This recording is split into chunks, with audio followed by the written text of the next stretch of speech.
Educa TV apresenta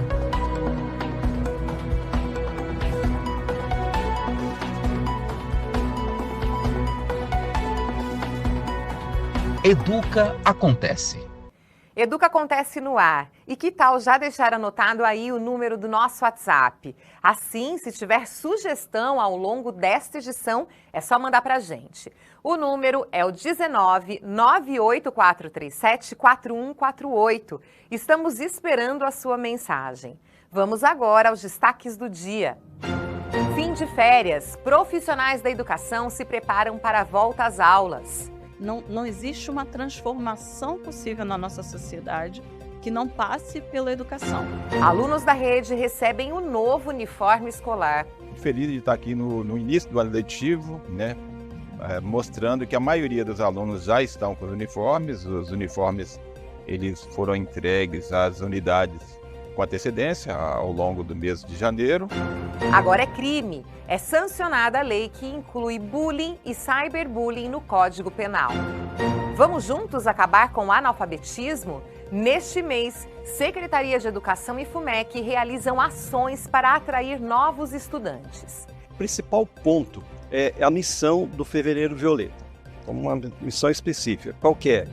É oportunizar o acesso à educação a todas aquelas pessoas que foram privadas desse direito fundamental. Estas e outras notícias ligadas à educação você confere agora no Educa Acontece. Fim de férias. E para receber os profissionais da educação, a Secretaria promoveu um grande evento com palestras e apresentações culturais. Foi uma noite de boas-vindas para estes profissionais tão importantes na vida de todos nós. Mais de 64 mil alunos da Rede Municipal de Educação de Campinas voltaram às aulas na segunda-feira, 5 de fevereiro. O ano letivo teve início para o ensino infantil, fundamental e EJA.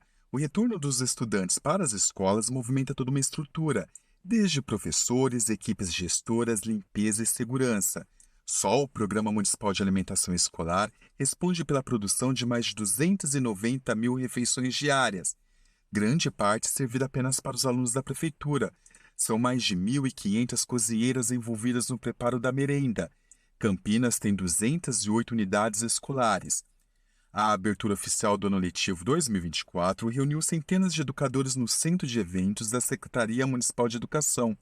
Lá, os professores puderam acompanhar o espetáculo de dança côncavo e convexo da Companhia Eclipse, que homenageia o compositor campineiro Carlos Gomes. Já a escritora e juíza Flávia abordou em sua palestra a importância da educação para combater a discriminação racial e a desigualdade social. A educação, não existe uma transformação possível na nossa sociedade que não passe pela educação. Não é só educação, mas sem educação, esse processo de transformação da nossa sociedade em uma sociedade ainda muito desigual, para uma sociedade mais justa e igualitária não vai acontecer. Sem dúvida nenhuma, é um caminho que passa pela educação. Então, o investimento na educação ele é muito importante. E a capacitação dos professores, das professoras, de toda a equipe, todas as pessoas que trabalham na rede de ensino é muito importante, sem dúvida nenhuma. A leitura que a gente faz do mundo exige que a gente tenha acesso à educação. Então, a educação ela transforma, ela viabiliza caminhos, ela viabiliza a possibilidade, ela viabiliza até a possibilidade de escolha. Escolher, nem todo mundo quer ter um emprego formal. Tem gente que quer viver na praia e tudo bem, né? Não tem problema nenhum nisso. Mas se você não tem a possibilidade de escolha, então você não tem liberdade. E sem liberdade não tem democracia. Então uma coisa está encadeada na outra. E tudo isso começa pelo processo de educação, sem dúvida nenhuma. O diretor do Departamento Pedagógico explica que para o ano letivo de 2024, a pauta antirracista será trabalhada nas escolas com mais prioridade. O evento com os educadores marca o início dos trabalhos. Ele marca o início, da construção de uma política de educação antirracista.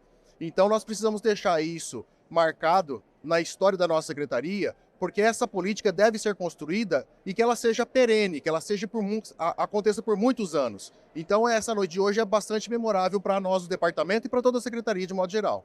O que nós queremos fazer, na verdade, é nortear essas ações por meio do MIPID, por meio também do GT de Educação Antirracista, que nós vamos publicar nos próximos dias um grupo de trabalho prevendo, então, que esse GT faça o acompanhamento das ações pedagógicas, que indique possibilidades de ações para que a gente possa escrever juntos essa política. Nós não temos ainda essa política, mas nós queremos construir a partir de agora. Em 2022, foram registradas no Brasil mais de 2.400 ocorrências de racismo, 1.000 a mais do que no ano anterior, um aumento de 68%. Rio de Janeiro, Bahia e Santa Catarina foram os estados com mais casos de racismo registrados no país, conforme dados divulgados pelo Fórum Brasileiro de Segurança Pública. O secretário de Educação de Campinas avalia que a discussão do tema antirracista no Brasil é de extrema importância e inadiável. Por isso, será uma das temáticas a ser trabalhada ainda mais neste ano em sala de aula nas escolas do município. A estrutura da secretaria há muitos anos trabalha com a educação antirracista, mas é um tema para chamar atenção, para marcar posição de algo que é cada vez mais inadiável, acabar com essa história de racismo no nosso país e no mundo todo. Há um comunicado do Departamento Pedagógico indicando a revisão do projeto político pedagógico, todo centrado no objetivo de uma educação antirracista para formar efetivamente uma geração que tenha banido essa questão da sociedade brasileira. Antirracista em todos os sentidos, como diz a lei, que é bastante abrangente. Antirracista no sentido étnico, no sentido religioso, no sentido de origem, enfim, em todos os sentidos. Tolerância, acolhimento e respeito ao próximo é fundamental e é isso que a educação vai trabalhar durante esse ano, confirmando o que já vem fazendo há muitos anos e estabelecendo definitivamente uma referência no assunto.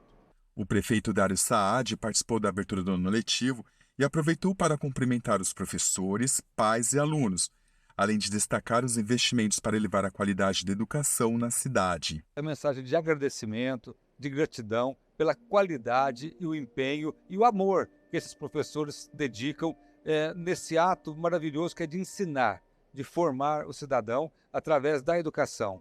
E para as famílias, é dizer que nós estamos tomando todos os cuidados possíveis, com toda atenção, para dar um atendimento de qualidade, a estrutura da educação, a capacitação e qualificação dos professores. A Prefeitura tem investido muito na infraestrutura das escolas, em material pedagógico e tem investido muito também na capacitação e cada vez mais na profissionalização dos professores, na qualidade dos nossos professores. A educação tem que ter uma escola boa, tem que ter infraestrutura, tem que ter material pedagógico, tem que ter equipamento e tecnologia, mas tem que ter ótimos professores, que é fundamental. E a Prefeitura tem investido nisso. Todo o evento foi transmitido ao vivo no YouTube da Educa TV Campinas. Então já sabe, se quiser ver os detalhes desta noite, é só entrar na nossa página. E os quase 70 mil alunos da rede municipal de ensino já começaram a receber o uniforme escolar. Este ano, a garotada vai estar estilosa, viu? No ano que a cidade completa 250 anos, a Secretaria de Educação fez um uniforme alusivo à data. Vamos ver como ficou na reportagem. Com o retorno às aulas, além do material escolar, os estudantes da rede municipal também receberam kits de uniformes para o novo ano letivo. Bastante entusiasmado, Caio recebeu o seu e aproveitou para conferir o conjunto. O que você mais gostou? Blusa, calça e uma camisa. Todo ano a gente pega no começo do ano, né? Ou a gente pega na reunião de pais, ou na mesma semana em que começam as aulas. Esse, se eu não me engano, é o segundo ano que vem esse flanelado. Antes vinha aquele mais fininho, né? E agora acho que é o segundo ano que tá vindo esse, assim, que é mais reforçado, bem quentinho, assim, para eles, que protege bastante. Muito feliz de estar aqui no início do ano letivo, né? Mostrando que a maioria dos alunos já estão com os uniformes eles foram entregues às unidades com antecedência ao longo do mês de janeiro e agora estão sendo devidamente distribuídos. Então nós podemos dizer que praticamente todos os alunos já estão com uniformes, os que ainda não estão já está garantido, é só uma questão de logística, de entrega. E Felizmente, junto dos uniformes também nós temos aí boa parte das escolas, ou quase a totalidade, já com os materiais escolares também, que a gente deve finalizar aí nos próximos dias de fevereiro aí. Todos os alunos vão ter acesso ao mesmo uniforme de qualidade e vão ter acesso ao mesmo material escolar de qualidade.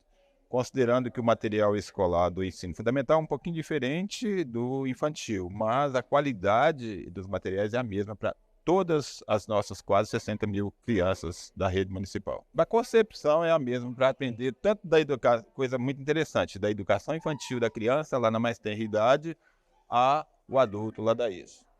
Nas 208 escolas municipais e 44 escolas colaboradoras, foram distribuídos 73 mil conjuntos, representando um investimento de 20 milhões de reais.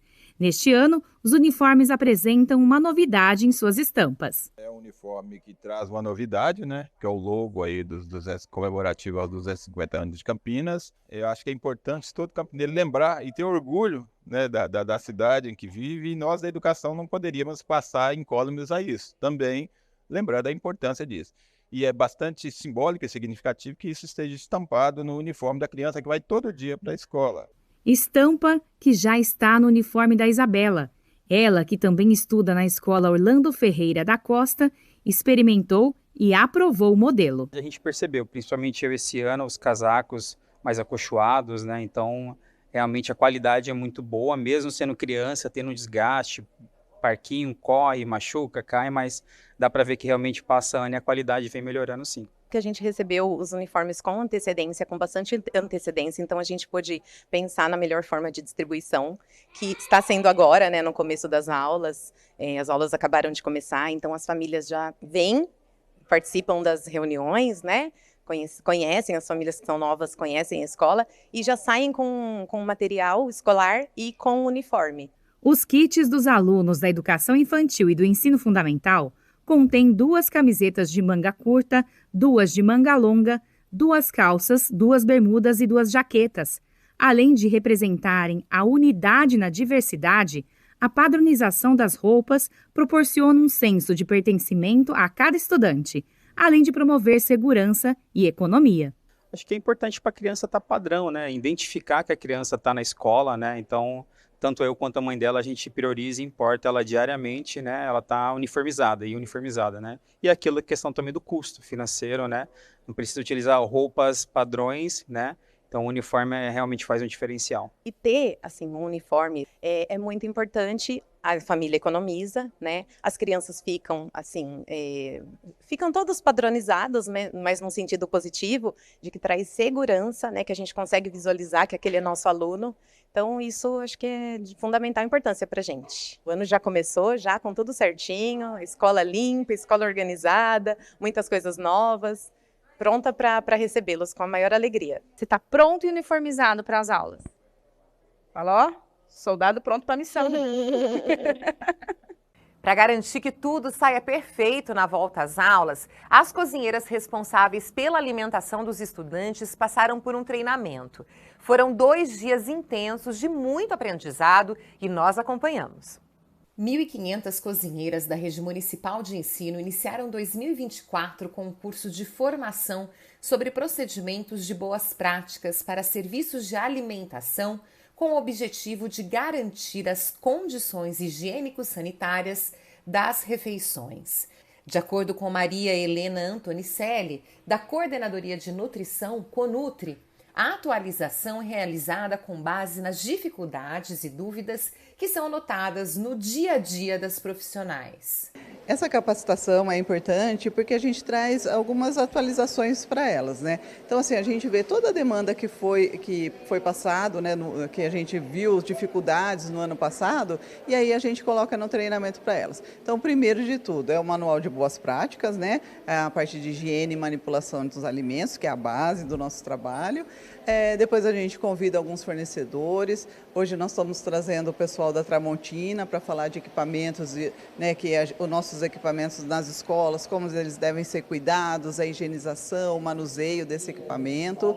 E também, quando elas apresentam dificuldades em alguma preparação de algum alimento, a gente chama o fabricante para vir fazer uma explicação, dar dicas de como melhorar o produto. Hoje nós estamos com a empresa que fornece para a gente o ovo em pó, que foi uma novidade no ano passado. Então as meninas, as nutricionistas foram visitar a fábrica, pegaram algumas dicas, algumas coisas, e o chefe de cozinha veio para conversar também com as cozinheiras. A gente trabalha em cima de boas práticas que elas executam dentro das escolas da rede de Campinas. Então a gente pega os pontos assertivos e os nem tanto e faz um retrabalho, porque o material é sempre o mesmo. Então, o que nós fazemos? A atualização disso e em cima de um material novo, que a cada semestre a gente executa de novo, a gente traz um conteúdo modernizado para elas. A cozinheira instrutora Andréa Dias explica que o treinamento é importante para reforçar o trabalho que é feito no cotidiano das escolas. Esclarecer para elas qual é o nosso dia a dia, entendeu? Porque às vezes você entra dentro de uma cozinha, você acha assim, eu tenho tudo aqui para trabalhar, eu estou melhor do que na minha casa, porque aqui eu tenho equipamento. Não é assim. Nosso dia a dia tem as regras, entendeu? Temos a higienização, que é muito importante. Inclusive contaminação cruzada. Então isso tudo eu vou passando, alertando elas. Olha, meninas, lembra no treinamento, foi falado como que a gente... Então vamos lembrando nosso dia a dia. O treinamento é um dia assim especial para todas, entendeu? Então elas vão chegar lá, eu falo para elas, no dia a dia você vai lembrando, lembra aquele dia, vai dando aquele toque, entendeu? Primeiro intervalo aqui no Educa Acontece. A seguir tem novidade na legislação brasileira. Agora, quem praticar bullying pode ir preso. Os detalhes você fica sabendo em instantes. Educa Acontece.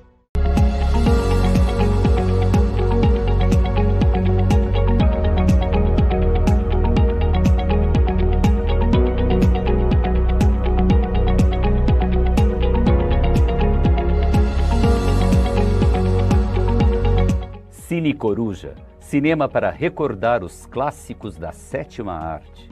Acompanhe a programação diária da Educa TV Campinas, um mundo de conhecimento para você. Educa Acontece.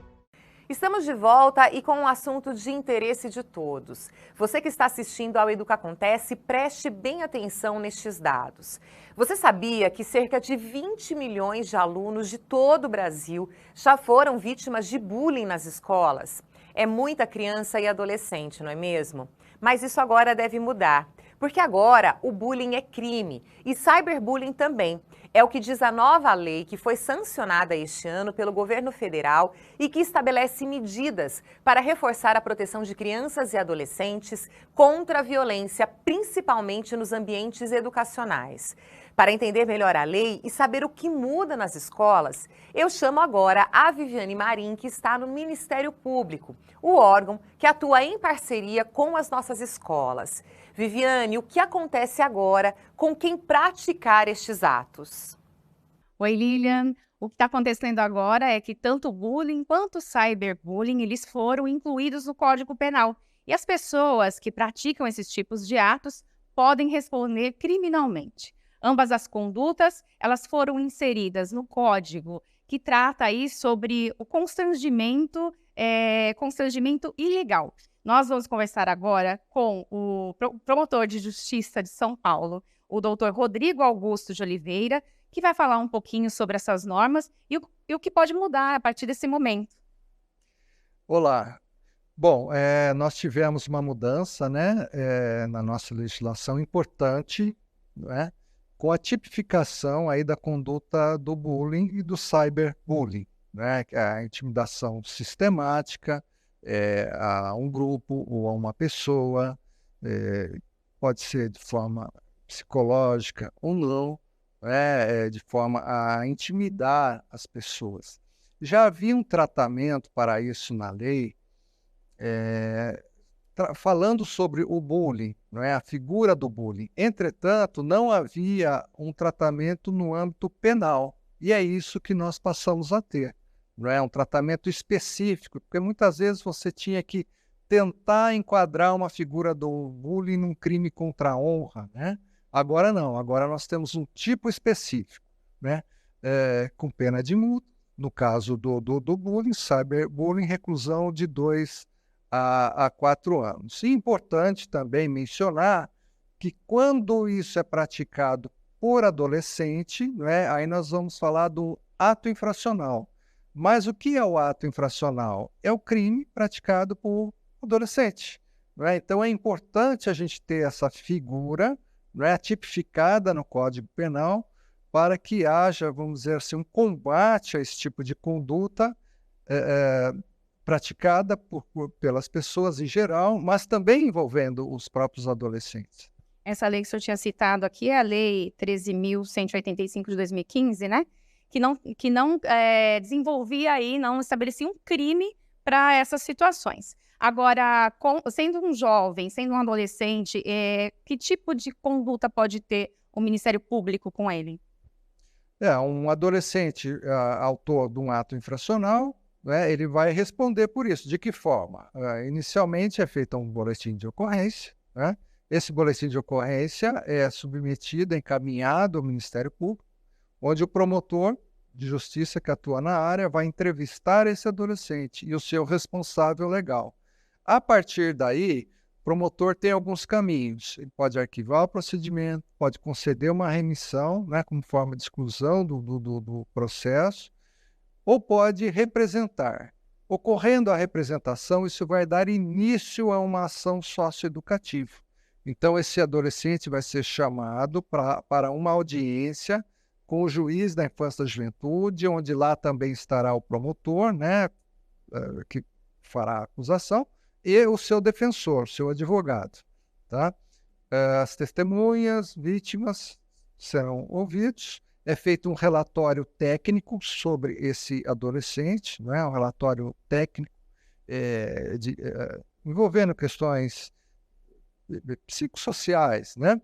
E isso tudo vai para as mãos depois do promotor, que vai fazer suas alegações finais, do defensor, que vai fazer a defesa, e do juiz, que vai julgar, podendo aí ser aplicada alguma medida socioeducativa, alguma medida específica de proteção. Isso tanto para um jovem menor de idade, quanto para um grupo, se fosse o caso. Sim, o bullying ele pode ser praticado de forma individual ou pode ser dado também de forma coletiva, né? Então, aí o importante é apurar a responsabilidade. Quem praticou, não é? Essa pessoa vai responder aí a uma ação socioeducativa e, ao final, restando comprovada essa conduta que se enquadra ali, né, nos termos da legislação, do artigo 146-A do Código Penal, ele vai responder com as medidas previstas no Estatuto da Criança e do Adolescente, né? E aí é interessante a gente pontuar também, né? Quais medidas a gente pode imaginar aí? Nós temos, por exemplo, uma liberdade assistida, né, que vai propiciar um acompanhamento, uma orientação a esse adolescente, prestação de serviço à comunidade, uma advertência, uma reparação de danos. E, claro, né, a própria lei prevê, mas para os casos de extrema gravidade, medidas de privação de liberdade também. Como que vocês atuam e praticam, né, esse trabalho juntamente com a Secretaria Municipal de Educação, nas escolas, atuando? Como que funciona? Isso é muito importante, não é? É a prevenção, não é?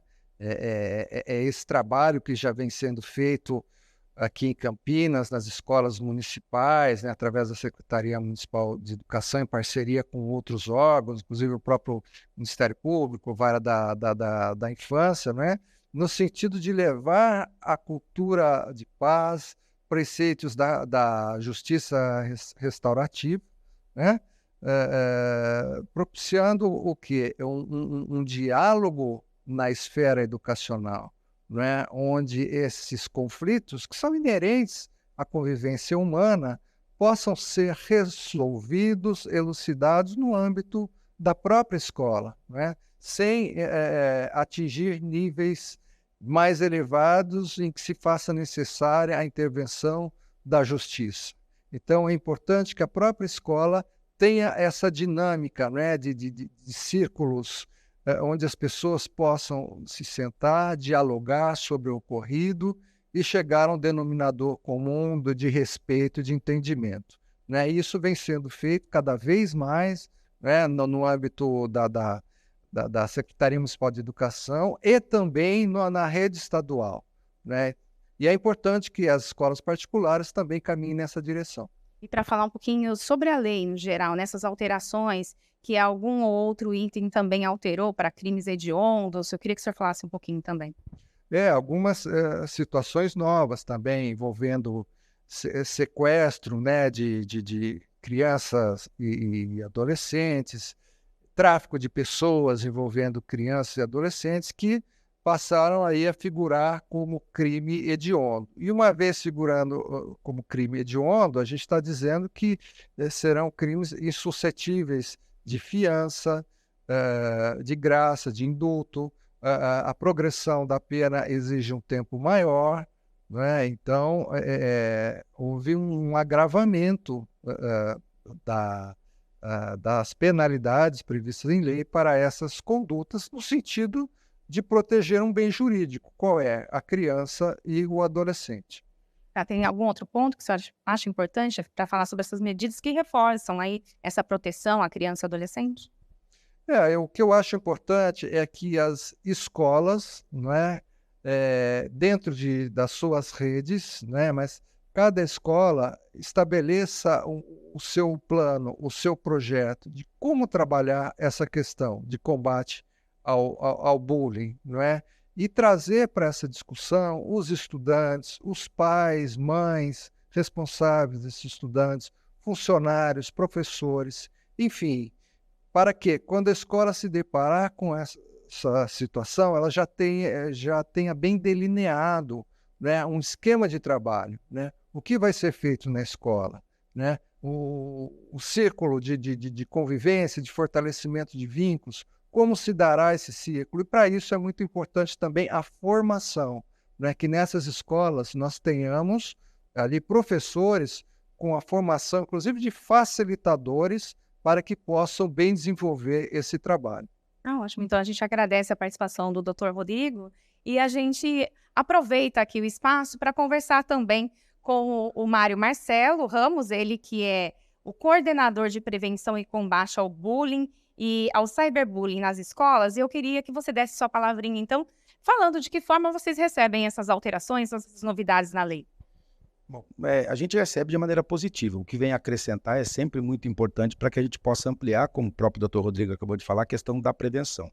A mudança na lei é importante, tornar esse crime, essa violência, um crime hediondo é importantíssimo, um crime inafiançável, porque as pessoas entendam que isso não é uma brincadeira, porque essas violências elas ainda continuam sendo entendidas como se fosse uma brincadeira. Elas começam muitas vezes dentro de casa e o discurso é de que hoje tudo é bullying, na minha época era brincadeira. Sempre foi bullying, sempre foi uma violência gravíssima e que causa diversos transtornos, né, e diversos problemas da saúde emocional, entre elas a depressão, a automutilação e no final a questão do suicídio. Então essas brincadeiras, por exemplo, acrescentam num índice de mais de 45% no aumento do número de suicídio em crianças de 10 a 14 anos.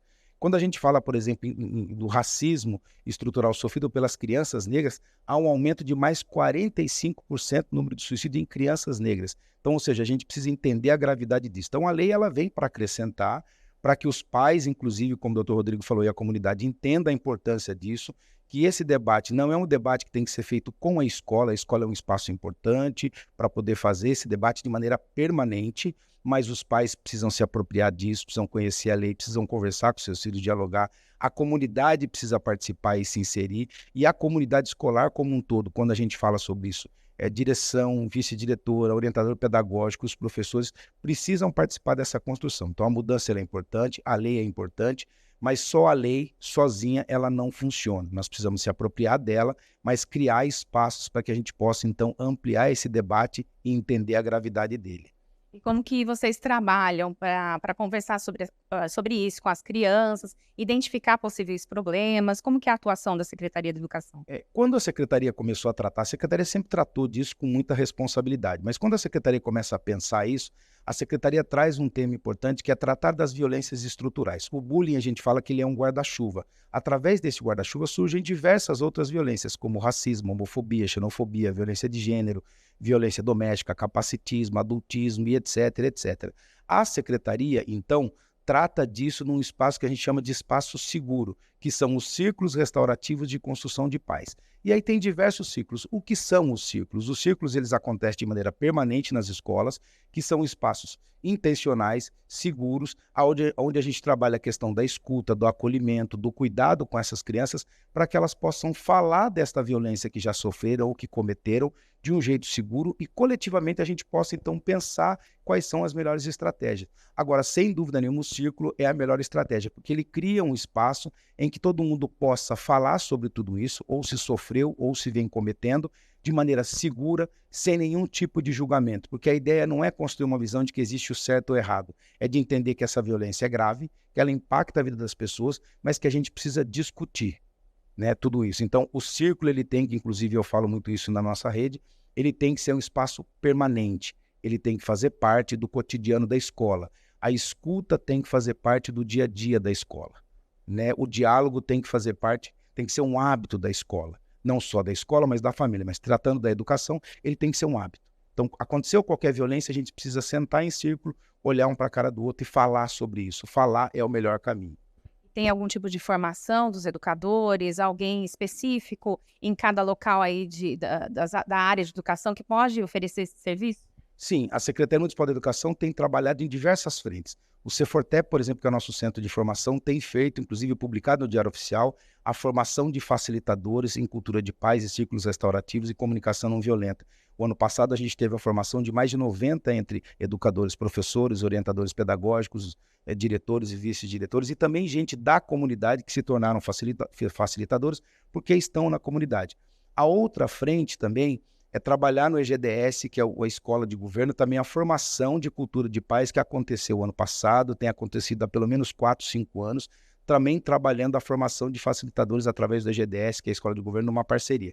A Secretaria tem publicado alguns materiais junto com o Ministério Público, com a Vara da Infância, inclusive esse material que foi publicado recentemente, Bullying é Crime, é um material muito interessante, porque a gente não faz nada sem parceria. Então, a parceria nossa com o Ministério Público, com a Vara da Infância, com o Grupo Gestor, é para a gente ampliar a nossa área de atuação, ampliar esse rol de parceiros que estão dentro da escola, para que a gente possa entender o problema e coletivamente saber como lidar com ele. Então a gente trabalha na formação de professores através do Cefortep, na formação de facilitadores através do curso na Escola de Governo, na publicação de materiais educativos e num tema que a gente trabalha que é o diálogo sobre educação, que é uma formação permanente no NAED Sudoeste e em outros NAEDs também, que a gente trabalha isso durante todo o ano, trazendo esses temas para trabalhar com os professores, diretores, OPs e também gente da comunidade, do Estado também, como o Dr. Rodrigo falou, porque a gente entende que esse é um problema nosso, da sociedade, não é da educação, não é do Ministério Público, não é da Vara da Infância, é um problema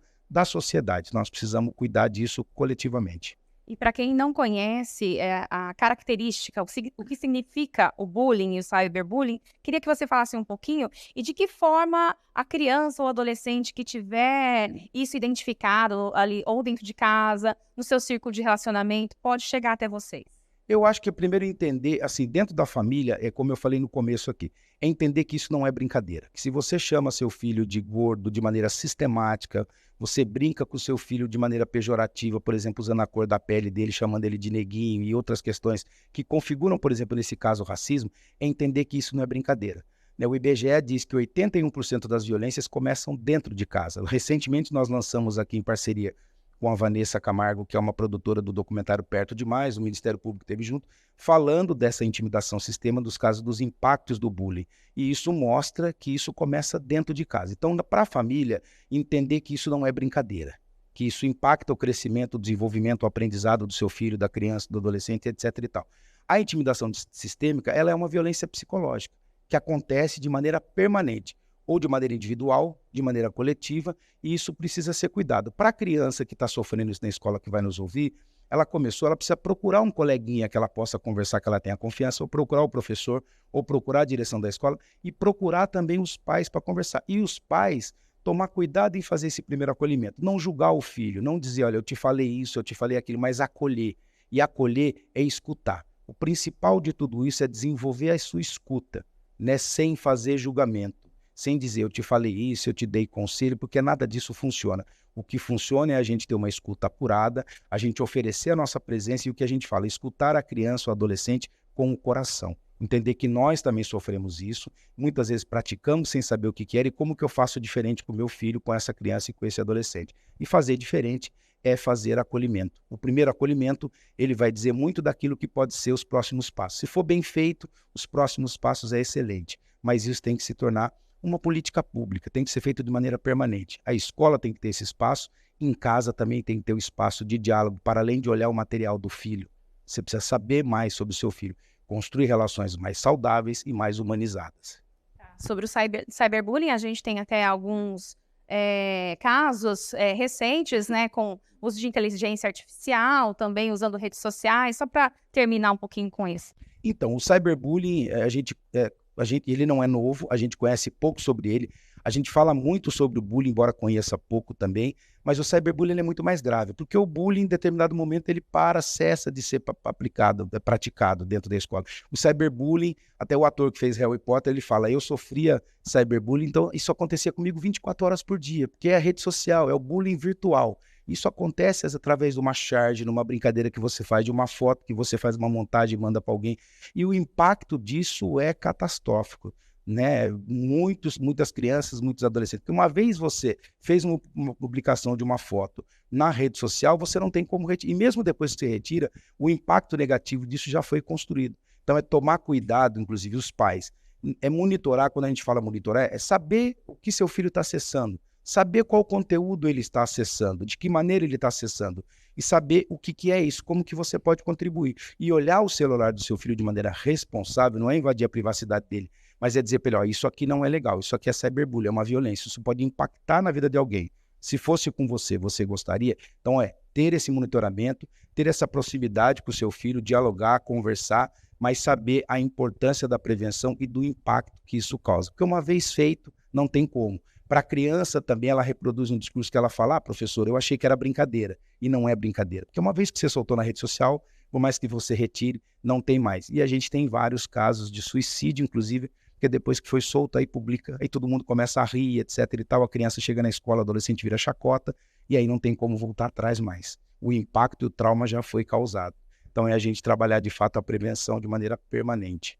Tá bom, também a gente agradece a participação do Mário. É isso, Lilian, é um assunto muito importante que também cabe à sociedade trabalhar e combater essa violência contra as crianças e os adolescentes. Voltamos com vocês aí do estúdio. Muito obrigada, Viviane, pelas informações e também agradeço ao Mário e ao Dr. Rodrigo. Esse é mais um avanço na nossa legislação e quem sabe agora a gente consiga diminuir o número de casos. E você que presenciar um ato de bullying ou de cyberbullying pode denunciar. Mais um intervalo no nosso jornal, não saia daí. No próximo bloco vamos falar sobre o Fevereiro Violeta, evento que busca acabar com o número de analfabetos em Campinas. Educa Acontece.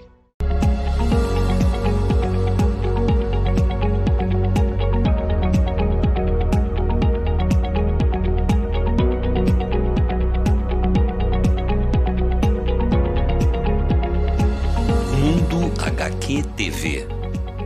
Histórias por trás dos gibis. Acompanhe a programação diária da Educa TV Campinas. Um mundo de conhecimento para você. Educa Acontece. A gente está de volta para o último bloco aqui do nosso jornal e fique com a gente, porque agora chegou aquele momento bastante aguardado por você que está procurando uma vaga de trabalho. Olha só, o CEPAT oferece nesta semana mais de 200 vagas de emprego para Campinas e outras cidades da nossa região. Então, pegue a caneta e um papel para anotar as oportunidades. Empresa de Jaguariúna oferece 130 vagas para auxiliar de linha de produção. As vagas são destinadas para aprendizes com idades entre 18 e 22 anos. É preciso ter disponibilidade de horário. O salário oferecido é de R$ 1.412 e a escolaridade é o ensino médio ou ter concluído ou estar cursando. Em Campinas, a construção civil oferece 11 vagas para ajudante de obras. O salário gira em torno de R$ 2.000. Os postos de trabalho ficam nos bairros Jardim Santa Mônica, Parque Viracopos e Distrito de Barão Geraldo. É preciso comprovar experiência de pelo menos 6 meses. Outras 12 vagas para atendente de lanchonete. O candidato, se aprovado em entrevista, precisa comprovar a conclusão do ensino médio. O salário ofertado é de R$ 1.500. O posto de trabalho fica na Vila Marieta. Essas e outras vagas você pode conferir no site do CEPAT, que aparece aí no seu vídeo. O assunto agora é a erradicação do analfabetismo em Campinas. A campanha Fevereiro Violeta, que é uma ação organizada pela FUMEC, busca identificar em nossa cidade pessoas que ainda não sabem ler e escrever. Essas pessoas são consideradas analfabetas absolutas. E durante todo o mês, várias atividades vão acontecer em diversos locais da nossa cidade com o tema As Boas Práticas de EJA e os Desafios da Erradicação do Analfabetismo de Campinas na Educação de Jovens, Adultos e Idosos. Boas práticas de EJA e os desafios na erradicação do analfabetismo em Campinas.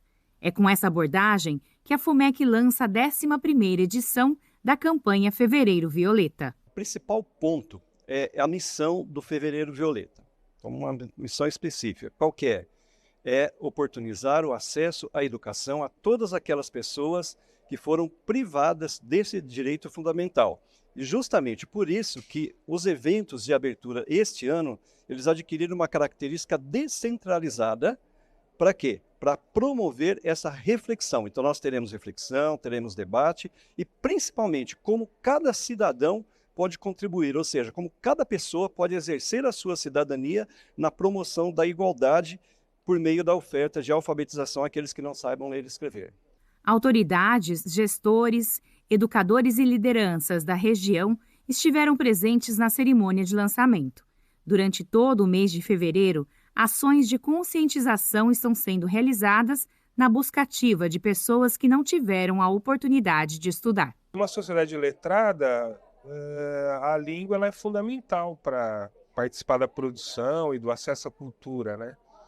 Então, o que a gente entende é o seguinte: quando a pessoa ela é analfabeta, ela é excluída da possibilidade de ter acesso a esses bens culturais que a sociedade, que o próprio povo que ela faz parte produz. Então, hoje a gente entende que a alfabetização ela é algo que é essencial, um direito essencial, quer dizer, deveria ser uma questão que a gente não poderia nem estar discutindo, né?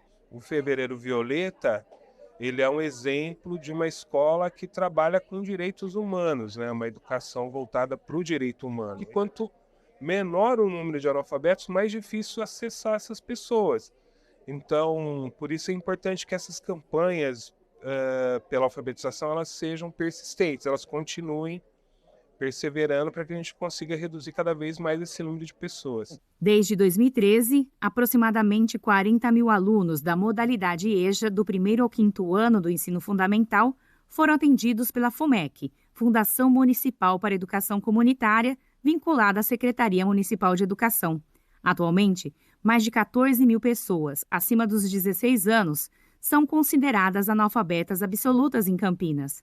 Para abordar essa situação, está prevista a abertura de vagas em 104 turmas planejadas para o ano de 2024. Então fiquem atentos. Quando falar de Fevereiro Violeta, lembrem, dignidade, respeito e prosperidade para as pessoas que não tiveram oportunidade de exercer o seu direito fundamental de aprender a ler e escrever. O Educa Acontece de hoje não poderia deixar de falar do carnaval, né? Este ano a folia vai chegar em todas as regiões de Campinas. Dá só uma olhada na programação e dá para curtir sem pagar nada. Na sexta-feira, dia 9, a folia começa às 5 horas da tarde, lá na Vila Costa e Silva, com o bloco Carna Costa e Silva. Já em Barão Geraldo, quem se apresenta é o bloco Abre Alas. No sábado, a folia começa ao meio-dia. Tem festa no DIC 4, em Souzas, no centro da cidade e também em Joaquim Egídio. Na Vida Nova, o agito começa às 3 horas da tarde, com o Bloco do Beat. Em Barão Geraldo, Bloco das Caixeirosas. Logo depois vem a apresentação do grupo Quebra Coco. E meia-noite, Jegue Gerso entra em ação para animar a galera. No domingo, a festa começa cedo, com o Bloco do Mamaço em Joaquim Egídio. Às 10 da manhã, tem o Bloco do Ribeirão, mas lá em Barão Geraldo. Já em Souzas, o agito começa por volta do meio-dia, com o Bloco do Paredão. No centro da cidade, a animação continua. Tem o Bloco Bicuda. Já no Jardim do Trevo, quem se apresenta é o Bloco Tamanduá. Unidos do Xangai também vai para as ruas. Na Vila Castelo tem festa, assim como na Vila Nova Teixeira. A Estação Cultura vai mudar um pouquinho de ritmo. Vai entrar em ação Carna Rock a partir das 2 da tarde. Em Barão Geraldo, a festa continua com o Bloco União Altaneira e com o Bloco do Circo. Batucada, Quilombo, Íris de Jesus vai agitar o Jardim das Bandeiras 2. E o Bloco Matuá se apresenta em Barão Geraldo às 4h30 da tarde. A segunda-feira também vai ser de animação. Meio-dia tem Bloco Unidos da Tribo, em Joaquim Egídio. Às 3 horas da tarde, Bloco do Cupinzeiro, em Barão Geraldo. O bairro Vida Nova também vai ter agito. E às 10 horas da noite, quem toma a vez é o Bloco da Selva, em Barão Geraldo. Terça-feira, ainda tem folia. E logo cedo, viu? Às 10 horas da manhã, Carna Vila Bela, na Vila Padre Manuel de Nóbrega. Ao meio-dia, Bloco Unidos da Tribo se apresenta em Joaquim Egídio. Às 2 da tarde, vai para Cuba, lá no Jardim Nova Europa. Às 5 horas tem Maracatucá, em Barão Geraldo. E mais para o final da noite, às 10 horas tem Bloco Berra Vaca, também em Barão Geraldo. E vale lembrar, se beber, não dirija. Dê preferência ao transporte alternativo, como ônibus ou carros por aplicativos. Se for levar crianças, faça crachá ou pulseira de identificação com o nome e o contato do responsável. Tomando todos os cuidados, é possível curtir a folia sem dor de cabeça depois. E por hoje é só. Se cuida e até mais. Tchau, tchau.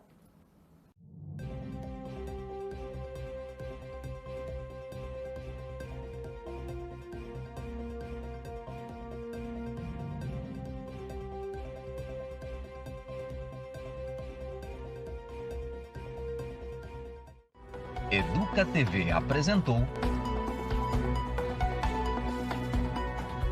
Educa Acontece. Prefeitura de Campinas, Secretaria de Educação, Produtora Rio Brasil Digital. Educa TV Campinas, um mundo de conhecimento para você.